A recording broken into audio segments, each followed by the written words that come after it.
작년인가요? 제 친구 하나와 안부 전화를 했는데 어디 여행을 갔다 왔다 그래요. 아는 사람들과. 근데 너무 재밌었다고. 근데 그 친구들이 뭐 학교 동창도 아니고 무슨 이 같은 고향 사람들도 아니고 동네에서 3, 40대 그러니까 아주 나중에 만나게 된 사람들이라는 거예요. 근데 그렇게 만난 사람들이 지금까지 십수년이 지나도록 같이 부부 동반으로 여행도 다니고 그렇게 자주 만나고 너무너무 재미있게 지낸다는 겁니다. 그러면서 하는 말이 친구가 이데올로기가 중요한 것 같다 그러더라고요. 그러니까 그 사람들이 다 정치 성향이 같다는 거예요. 같은 당을 지지하고 그러니까 만나면 통하고 무슨 얘기라도 재미가 있고 그래서 그렇게 정치 성향이 맞기 때문에 십수년이라도 그렇게 끈끈하게 우리들이 지내고 여행도 다니고 그런다는 거예요. 그 말을 듣고 제가 공감이 갔습니다. 그럴 수 있다. 저도 그런 경우를 많이 본 것 같아요. 그러면서 드는 생각이 바로 오늘 설교 제목이었습니다. 정치가 신앙보다 센가? 정치가 신앙보다 센가? 사실은 신앙이 정치보다 세서 그래서 신앙으로 나와 다른 정치 성향을 가진 사람도 어울리고 포용하고 그리고 하나가 되고 함께 주님의 뜻을 이뤄나가야 할 텐데 현실은 그렇지 못한 것 같다 그 말입니다. 교회 안에서도 서로 정치 성향이 다른 것을 알 때 겉으로는 내색을 안 해도 저 사람이 어디 파구나 어느 쪽이구나 그러면 그때부터 뭔가 멀어진 느낌을 갖는 경우가 적지 않더라 그 말입니다. 여러분 지금 우리나라가 매우 걱정스럽습니다. 대통령 탄핵을 앞두고 심각합니다. 이제 탄핵 끝나고 또 선거 있죠. 만약에 그게 뭐 가결되면 아마 점점 더 참 누가 그러더라고요. 심리적으로는 전쟁 상태라고 하는데 이게 무슨 국가적으로 거대한 문제만이 아니고요. 우리 일상도 파괴됩니다. 최근 설문조사를 보니까 서로 정치 성향에 따르면 자식이지만 꼴도 보기 싫다.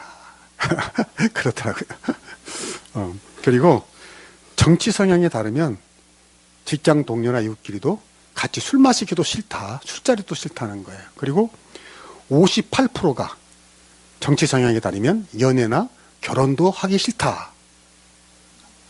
또 국민의 74%가 나와 정치 성향이 다른 사람들은 위험한 존재로 보인다고 대답했어요.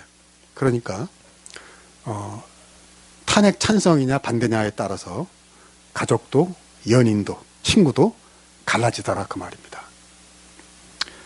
이러니 이제 교회도 이런 일이 있지 않겠습니까?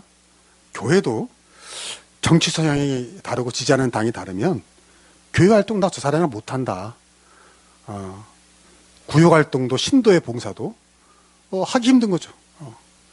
구역장은 민주당인데 부구역장이 국힘이다.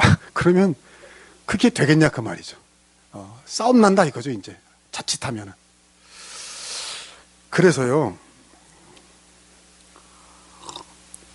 참 씁쓸한데 이건 씁쓸한 이야기인데 교회가 어느 한쪽의 정치 성향을 뚜렷하게 드러내면 오히려 교회가 똘똘 단결되는 효과가 있다라는 거예요. 그렇죠? 그리고 그 목사도 목회하기가 너무 수월한 거예요. 진보든지 보수든지 목사가 정치 노선을 극명하게 걸으면 거기에 부응하는 팬덤이 생기고요. 거기에 동조하는 교인들이 오고요. 그리고 열심히 충성 봉사한다는 거예요. 그러니까 신앙 때문에 하는 게 아니라 이게 어떻게 보면 정치 성향 때문에 하는 거예요. 심각하죠. 목사도 목회하기가 너무너무 편한 거예요. 왜요? 설교 연구 막 한다고 골치 아플 필요가 없어요. 강단에 올라가서 그냥 한쪽만 내리까면 거기 교인들이 아멘 아멘 하면서 속 시원하다고 그러고 아유 오늘 목사님 아주 속 시원했습니다라고 말이죠. 목사님 최고라고 하고요. 헌금도 겁나 하고요. 저도 한번 생각해 봐야 되겠어요. 한번. 우리 교인들 정치생활 조사해 봐가지고 좀 많은 쪽으로 한번 밀어야 되지 않을까. 예. 근데 여러분, 그게 교회입니까? 그게 교회일까요? 하나의 정치성향으로 똘똘 뭉친 게 교회일까요? 여러분, 예수님의 12제자를 보세요. 다양한 사람이었습니다. 특히 그 중에 눈에 띄는 게 세리 마태가 있었고 셀롯 땅 시몬이 있었어요. 셀롯 땅은 열심당이에요.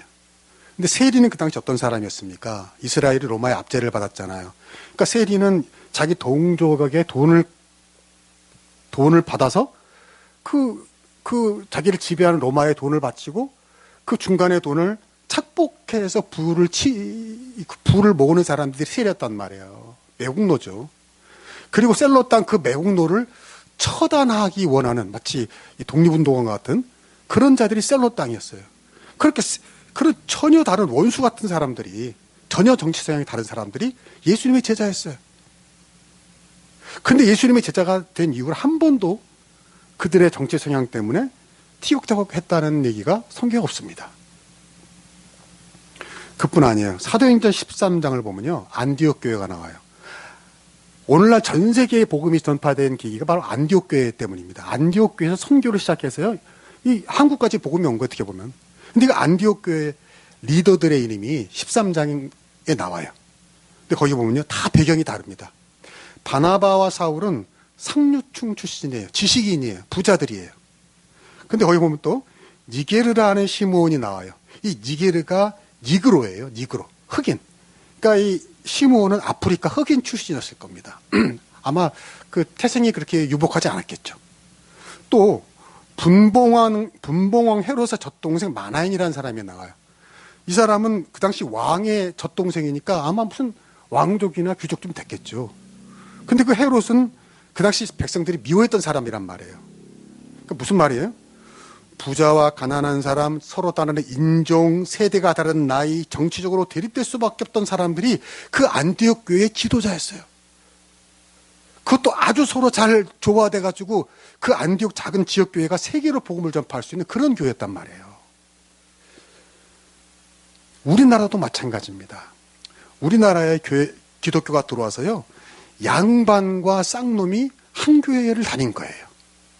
그래서 심지어 초대교회 이런 일도 있었어요. 그 교회에서 장로 투표를 했는데 어느 집의 하인이 장로가 된 거예요. 그리고 그 집의 그 주인 양반은 떨어진 거예요. 야, 여러분, 그러면 그 주인 양반이 그 교회에 나오겠어요? 하인이 장로가 되고 자기가 떨어졌는데 놀랍게도 그 주인 양반이 그 하인에게 교회에서 장로님하고 부르고 섬겼다는 겁니다. 그래서 한국교회가 그 사회를 변혁시켰고요. 이렇게 성장한 줄로 믿습니다. 이게 교회의 파워예요. 세상에서 전혀 다른 사람들이 교회에서 하나가 돼서 하나님을 섬기고 복음을 전파하는, 그래서 세상에 영향력을 끼치는 게 바로 교회라는 말이죠. 여러분, 예수님의 유언을 보세요. 요한복음 17장에 가면 예수님이 십자가 지던 밤에 성찬하시고 마지막 기도를 하는데 그때 서로 하나가 되라고 유언하십니다. 한번 가봅시다. 같이 읽어볼까요? 시작.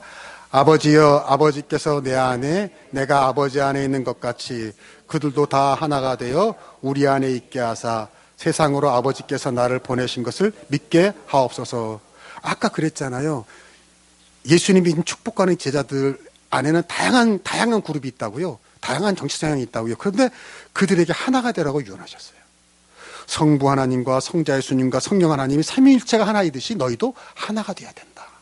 그리고 제자들은 그 유언을 충실히 지켰단 말이에요.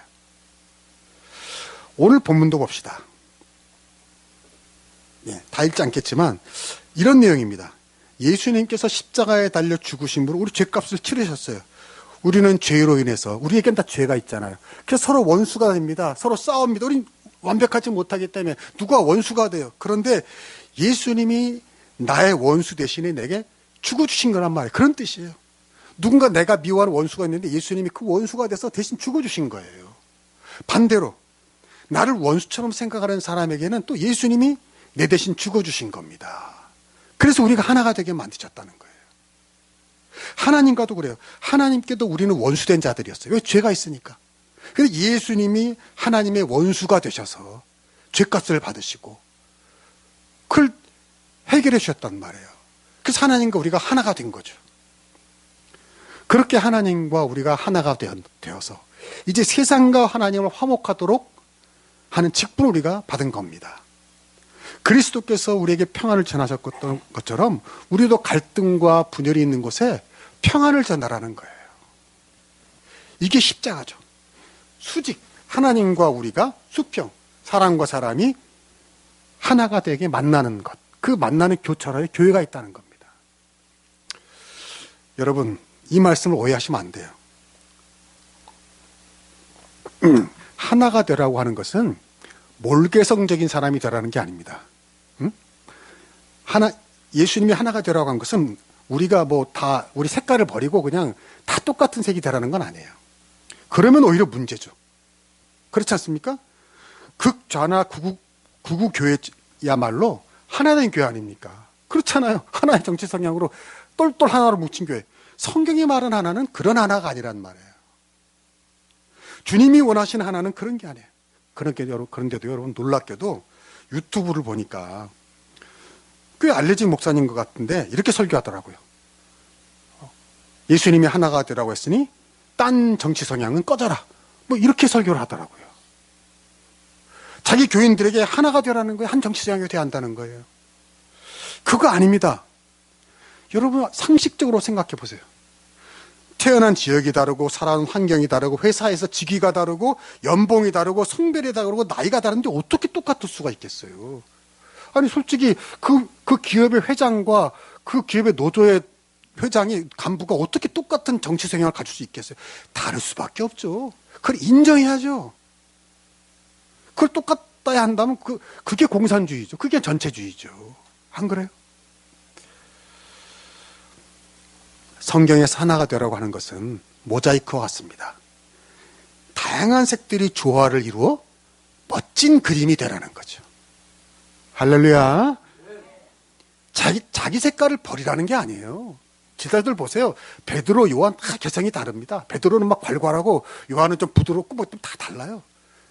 그 개성을 하나님이 쓰시다라는 거예요. 적재적소에. 전혀 다른 배경과 정치 성향을 가진 사람들이 그리스도의 이름으로 교회에 모여서 그리스도를 가운데 두고 자기 생각과 자기 주장을 조금씩 양보하면서 조금씩 가까이 가서 그리스도 안에서 하나가 되는 것. 바로 그것이 교회인 줄로 믿습니다. 그래서 그리스도의 뜻을 이뤄나가는 것이 하나 되라는 뜻이에요. 서로 다른 사람이 하나가 되니까 거기서부터 파워가 나오는 거죠.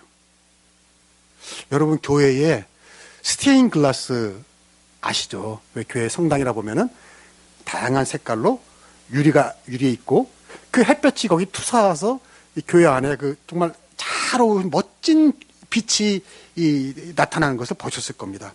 바로 그게 교회라는 거죠. 무슨 말인지 아시죠? 전혀 다른 색깔들이 어울리고 거기 하나님의 빛이 임하여서 전혀 다른 멋진 빛의 작품이 만들어지게 나오게 하는 겁니다. 이게 교회입니다. 근데 여러분 만약 여러 색깔이 아니라 하나의 색깔이라고 해보세요. 아름다울까요? 멋질까요? 그 선글라스도 선글라스. 빨간 안경 쓰면 다 빨갛게 보이고 파란 안경 쓰면 다 파랗게 보이고 그거예요. 그거 아니잖아요. 서로 완전히 다른 색깔이 하나님의 빛, 그리스도의 빛 속에서 조화를 이루니까 전혀 다른 환상적인 빛이 나타나더라는 거예요. 감동을 주는 빛이 나타나더라는 거죠. 그게 교회입니다. 나는 우리 한소망 교회가 그런 교회가 되길 축복합니다. 여러분 장애인 교회가 있어요. 또 청년들이 많으면 청년 교회가 있어요. 또 노인들이 많으면 노인 교회가 있어요. 여러분 그런 교회가 건강한 교회입니까? 아니에요. 어쩔 수 없어서 그렇게 된 거지 정말 건강한 교회는 아이부터 노인까지 장애인까지 다 어우러지는 교회가 가장 건강한 교회라 그 말이에요. 국민의힘도 있고 민주당도 있고 탄찬파도 있고 탄반파도 있고 그런 교회가 건강한 교회라는 거예요. 그러나 중요한 건 이겁니다. 그러나 그 정치 성향을 교회에서 드러내거나 강요해서는 안 된다는 거죠. 왜? 교회는 그런 곳이 아니니까. 여러분 기독교가 서양에서 많은 공헌을 했는데 그 중에 하나가 뭐냐면 정교 분리입니다. 정치와 교회를 분리한 게 기독교예요. 기독교가 처음이에요. 그 전까지는 종교국가였어요. 신정국가였어요. 그 전의 종교들은. 그러나 기독교는 정치와 종교를 분리했습니다. 예수님도 세금 논쟁에서 뭐라 했어요? 가이사의 것은 가이사에게, 황제의 것은 황제에게, 하나님의 것은 하나님께 바쳐라 그랬잖아요. 예수님도 분리하셨어요. 보세요. 지금 현재 세계에서 가장 위협적인 종교가 뭐예요? 이슬람교죠. 그렇잖아요. 이슬람교. 가장 테러도 많이 하고 전쟁 시끄럽고. 근데 이슬람교야말로 정치와 종교가 하나 된 거잖아요. 그러니까 위험한 겁니다. 기독교도 한때 그랬던 적이 있었어요. 언제 그랬죠? 중세시대. 중세시대에 로마 교황이 세속의 왕을 지배했습니다. 근데 그때 기독교가 가장 타락했습니다. 그때 교회가 가장 부패했습니다.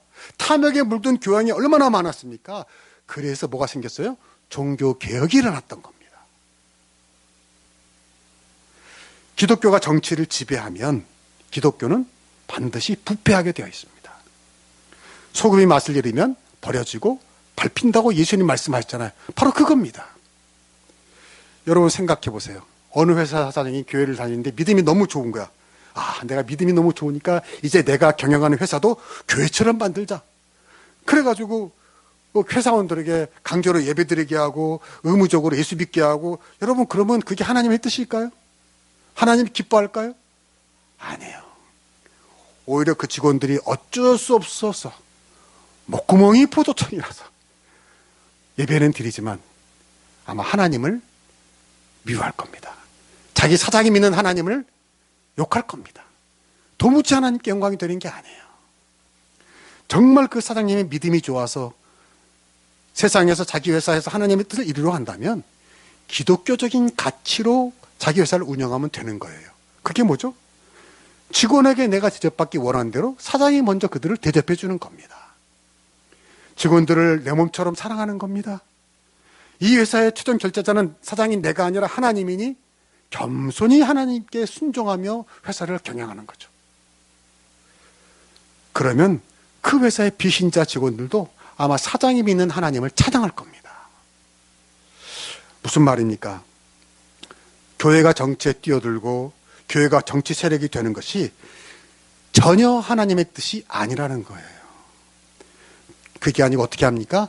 다 어떤 정치 생활 가진 사람도 교회에 와서 말씀 배우고 은혜 받고 세상에 나가서 자기 삶의 자리에서 진보는 진보대로 보수는 보수대로 하나님의 뜻대로 살아가고 선한 영향력을 발휘하는 것이 하나님의 뜻인 줄로 믿습니다. 유튜브에 보니까 정치 선동하는 목사님들이 너무너무 많더라고요. 교회가 정치에 개입을 해야 된대요. 왜? 정치가 삶을 주관하니까. 그러면서 이런 얘기를 하는 거예요. 구약 성경 내용 핵심이 이스라엘 정치학입니다. 그러더라고요. 그래서 정치까지도 교회는 하나가 된다는 거예요. 제가 깜짝 놀랐어요. 아니, 꽤 유명하고 공부도 많이 했던 목사님이던데 그게 무슨 무식한 소리입니까? 아니, 구약 성경의 핵심이 무슨 이스라엘 정치예요. 이스라엘 왕들은 많이 나오긴 나오죠. 그러나 그들이 하나님을 믿지 않았기 때문에 나타나는 그 얘기지 그게 무슨 정치 이야기입니까? 정치 이야기의 본질입니까? 그건 말도 아니에요. 그러면서 그래요. 예수님이 원하는 정치를 해야 한다는 거예요. 그러면서 낙태, 동성애, 사회주의, 공산주의, 종북좌파 예수님이 미워하시니까 우리도 미워해야 한다는 겁니다. 아니, 저도 방금 말한 그 모든 것들을 안 좋아해요. 아마 예수님의 말씀과도 맞지 않을 거라고 저도 생각해야 하지만 명시적으로 예수님이 성경에서 낙태, 동성애, 사회주의, 공산주의, 종북좌파를 미워한다고 말하신 적이 없습니다. 그런 적이 없어요. 예수님이 어디 성경에서 동성애를 미워한다고 말하셨습니까? 물론 구약에도 나오지만 예수님은 한 번도 말씀하신 적이 없어요. 오히려 예수님은 낙태자, 동성애자, 사회주의자, 공산주의자, 종북좌파를 위해서도 십자가에 달려 죽으신 겁니다. 예수님이 원수를 사랑하라고 하셨잖아요. 원수 같은 그들도 예수님은 사랑하셨을 겁니다. 나도 그런 게 싫다니까요. 나도 사실 아까 말한 그런 것들 안 좋아합니다. 그런 사람들 싫어합니다. 제 체질이 안 맞아요. 그런데요, 여러분 깊이 생각하셔야 됩니다. 엊그제 뉴스 보니까 북한이 러시아의 군사를 파병했잖아요. 근데 자기 군사들에게요, 붙잡히면 자살하라고 그랬대요. 여러분도 뉴스 보셨을 거예요. 붙잡히면 자살해라 그랬잖아요. 근데요, 북한에서는 또 자살이 금지를 합니다. 왜? 북한에서 자살은 무슨 의미예요? 체제에 대한 반항이고 반역이라는 거예요. 그렇잖아요. 자기들 보기에 북한이 세계에서 제일 좋은 나라인데 그런 나라에서 자살하면 이거는 나쁜 놈 아니에요, 이거 완전. 그래서 자살하면요, 그 가족까지 반역자 꼬리표가 붙는데요. 그러면서 젊은이들은 러시아에 팔아먹고 잡히면 자살하라고 그러는 거예요. 여러분, 이게 말이 돼요? 막 분노가 일어나더라고. 저딴 게 무슨 나라야. 나라도 아니지만 아무튼 그런, 나도 안 좋아해요. 예. 왜 진보는 인권, 인도주의 부르짖으면서 왜 북한의 인권에 대해서는 지나치도록 침묵하냐 이거예요. 왜 북한의 눈치를 보냐는 거야. 나도 싫어요. 근데 그러나 그렇다고 해서 원수를 사랑해야 하는 교회가 그리스도께서 자기 몸을 십자가에서 찢어서 원수로 막힌 담을 허물고 화평을 이루고 하나 되게 하라는 교회가 정치 성향이 다르다고 특정 세력을 저주하고 혐오하는 것은 전혀 성경적이지 않다는 겁니다. 그건요, 각자가 교회 밖에서 투표로 선거 때 자기 의사를 표현하면 되는 거예요. 이게 민주주의예요. 그리고 투표에서 결과가 내 마음에 들지 않아도 승복하는 것이 민주주의예요. 그것이 대한민국의 법입니다. 이게 법치국가예요. 제가 어저께 엊그제인가요? 무슨 궁금한 뉴스와인가 탐사포를 보고 깜짝 놀랐어요. 지난 3월 7일 광화문 집회에 나갔던 어떤 남자가 분신 자살을 했습니다. 전단지를 뿌리고 자기가 원래는 자기가 김대중을 좋아했고 노무현도 찍었고 했는데 미선이 사건, 무슨 광우병 사건, 세월호 사건 이런 걸 보면서 완전히 생각이 바뀌었다. 이 종북 좌파들이 나라를 망하게 하고 있다. 그러면서 이제 그런 얘기를 쓱 한 전단지를 뿌리고 분신 자살한 거예요. 근데 이분이 가난한 사람이 아니에요. 배운 사람이에요. 명문대를 나와서 학원 강사하고요. 사업도 하고요. 강남에 아파트도 있고요. 심지어 장로님입니다. 주변 사람들이 다 놀래요. 아니, 그분은 착하고 정말 순둥이 같은 분인데 왜 그런 짓을 하셨을까라고 놀라더라고요. 왜 그렇게 됐을까요? 그 누군가 선동해서 그런 거 아닙니까? 그 전에 1월 15일에도 과천에서 어떤 분이 똑같은 이유로 분신 자살했어요. 우리나라 빨갱이 나라 된다고 분신 자살했어요. 근데 그분은 목사님이에요. 제가 충격을 받았어요. 아니, 장로님 목사님이면 자살이라는 게 얼마나 하나님 뜻에 안 맞는 죄인 줄 알 거 아니에요. 장로님 목사님이면. 아실만한 분들이 대중 앞에서 그것도 부신 자살했어요. 난 또 생각이 드는 거야. 아니, 정치가 신앙보다 센가? 여러분, 그들이 하나님을 위해서 죽었습니까? 순교했습니까? 나는 충격을 받았어요. 또 어떻게 보면 이분들은 그만큼 순수한 거예요. 야, 정말 이러다가 나라가 빨갱이 나라가 되는 거 아니냐고? 그래서 그랬겠죠. 근데 여러분, 과연 그렇습니까? 난 묻고 싶어요. 과연 그렇습니까? 누가 이 장로님 목사님을 분신 자살하겠습니까? 누가 이분들의 마음에 분노와 혐오와 증오를 불질렀습니까? 누가 이분들의 마음에서 그 어떤 절망 속에서도 빼앗기지 말아야 할 하나님에 대한 믿음, 하나님에 대한 소망, 하나님의 섭리, 이 역사에 대한 소망을 빼앗았습니까? 하나님이 대한민국을 지금까지 수많은 위기에서 건지신 그 믿음을 왜 잃어버렸습니까? 하나님께서 그 일제에서도 건지셨잖아요. 모든 사람이 해방의 꿈을 접을 때 그 원자폭탄 투하라는 뜻밖의 사건으로 하나님께서 일제에서 한국을 건지시고요. 6.25 때도요.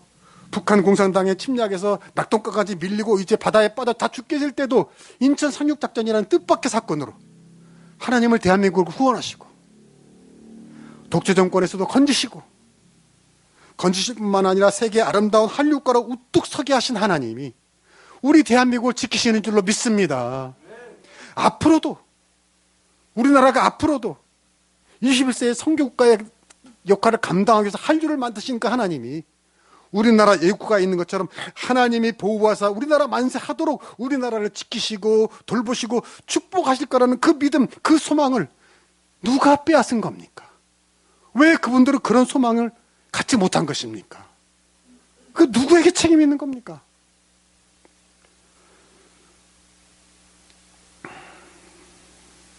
성경은 원수된 둘을 하나가 되게 하려고 그리스도께서 십자가에 달려 죽으셨다고 가르치시는데, 그렇게 성경을 가르쳐야 할 사람들이 거꾸로 원수를 더 미워하라고, 원수는 용서해서는 안 된다고, 더 많은 원수를 만들어야 한다고 그러면서 자기 사역을 추구하는 목사들, 그런 교회들에게 책임이 있다고 난 봅니다. 여러분, 꼭 극우 보수교회만을 말하는 게 아니에요. 극좌 진보교회도 있습니다. 우리나라의 망국적인 당파, 분열, 편가르기를 막아야 할 교회가 보수든지 진보든지 극좌든지 극우든지 도리어 부추긴다면 그 교회, 그건 교회가 아닙니다. 그건 교회가 아닙니다. 적어도 내가 생각할 땐 그 교회가 아니에요.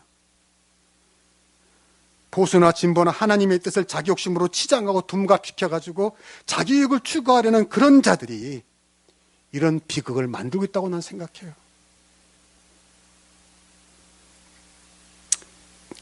드릴 말씀이 더 많지만 시간이 많이 돼서 저는 아무리 길게 해도 35분은 넘기지 말자는 목회 좌우명을 가지고 있어요. 몇 가지 권면만 짧게 더 하고 마치려고 하는데요. 여러분, 제발 좀 세상을 볼 때 예수님 말씀대로 남의 눈의 티보다 내 눈의 들보를 먼저 볼 수 있기를 축복합니다. 내가 옳고 저 사람은 틀렸다고 보지 마세요. 우리 편은 선이고 저놈들은 악이라고 보지 말아야 한다는 겁니다. 이게 확증 편향입니다. 확증 편향이 뭐예요?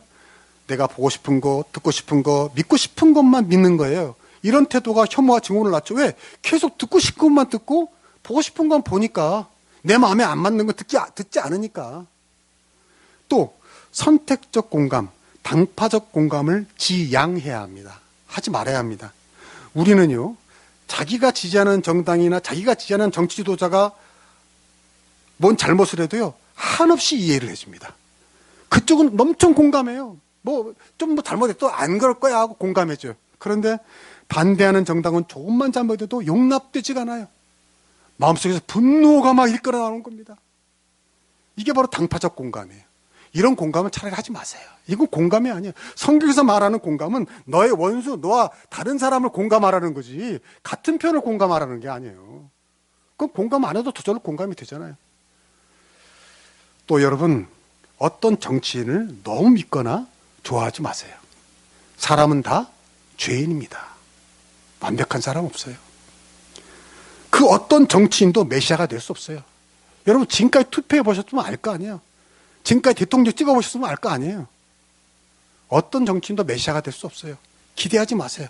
성경적으로 보면 기도해 줄 뿐입니다. 기도해 줄 뿐이에요, 우리는. 또 반대로 어떤 정치인도 너무 미워하지 마세요. 우리가 다 죄인이에요. 그 사람이나 나나 50보 100보입니다. 여러분, 나는 여러분의 정치 성향이 진보든지 보수든지 상관없어요. 아까도 말했지만 여러분의 자란 환경과 배경과 생각과 가치관에 따라서 선택하시면 됩니다. 그러나 혹시라도 교회 안에서 그런 정치 성향을 드러내지 않았으면 좋겠어요. 여러분이 뭐 어떤 정치인을 좋다, 밉다 그런 말은 가급적 하지 않았으면 좋겠어요. 교회에서는. 왜요? 그리스도의 하나됨을 해칠 수가 있어요. 그걸 들을 때 겉으로는 표현하지만 속으로는 나랑 생각이 다르네. 그러면서 점점 멀어지게 됩니다.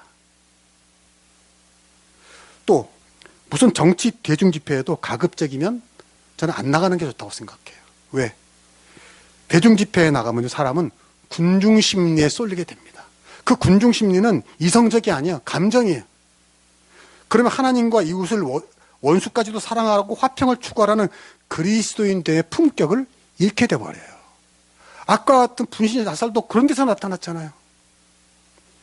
또한 그 군중집회로 이익을 보는 집단의 하수인이 되는 꼴이에요. 그래서 나는 그런 데는 안 나가는 게 좋다고 생각합니다.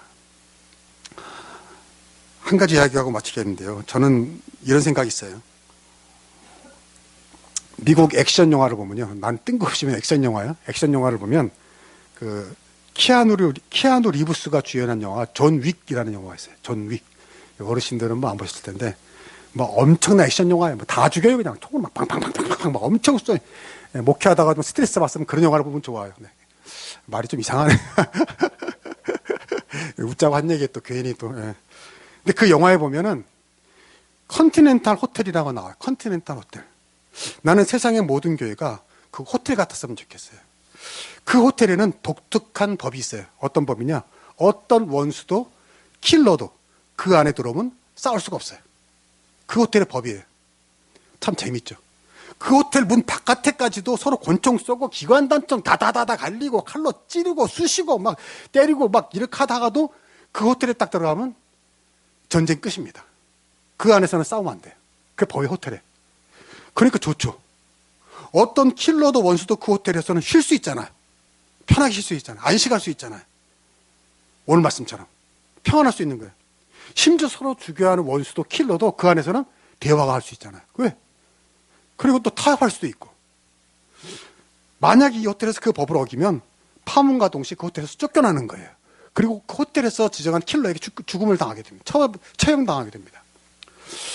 나는 우리 교회가, 세상의 교회가 그 존 윅의 컨티넨탈 호텔 갔으면 좋겠어요. 그게 일종의 구약에 나오는 도피성입니다. 어떤 죄인도 그 도피성에 들어가면 사면되는 거예요. 탄핵 찬성과 반대가, 진보와 보수가, 극자와 극우가 안타깝게도 오늘날 원수처럼 으르렁대고 싸우고 있는 대한민국이 오래 살고 있지만 그래도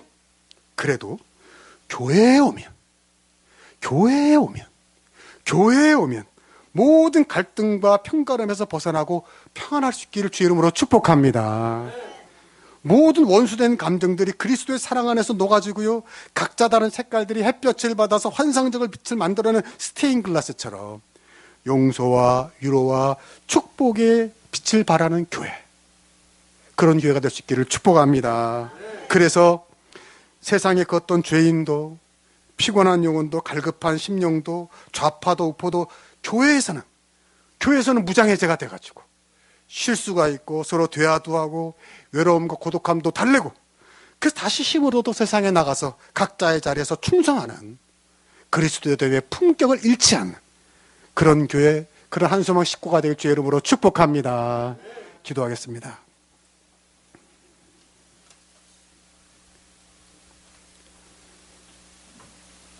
하나님 아버지 감사합니다. 우리 대한민국이 너무나 걱정스럽습니다. 세상에 어떻게 장로님이 목사님이 분신자살할 수 있단 말입니까? 어쩌다가 이렇게 됐습니까? 오 주여, 이 나라를 불쌍히 여겨 주옵소서. 서로의 가슴에 총뿌리와 창끝을 겨누는 그런 나라가 되지 말게 하시고 서로 이해하고 용서하고 조금이라도 상대방의 생각을 이해하려고 하고 하나가 되려고 하고 그래서 그 수많은 위기를 극복하고 여기까지 온 대한민국이 앞으로도 세상을 그리스도의 복음으로 이끌어 나갈 수 있는 선교국가가 될 수 있는 그런 나라가 되게 하여 주시옵소서. 하나님, 우리나라를 불쌍히 여기시고 바라기는 기독교인들이, 예수 믿는 사람들이 세상에서 자기가 서 있는 그 자리에서 조금이라도 오늘 말씀처럼 하나가 되게 하고 화평을 전하고 평안을 전할 수 있는 그런 직분을 감당하는 우리가 되게 하여 주시옵소서. 예수님의 이름으로 기도하옵나이다. 아멘.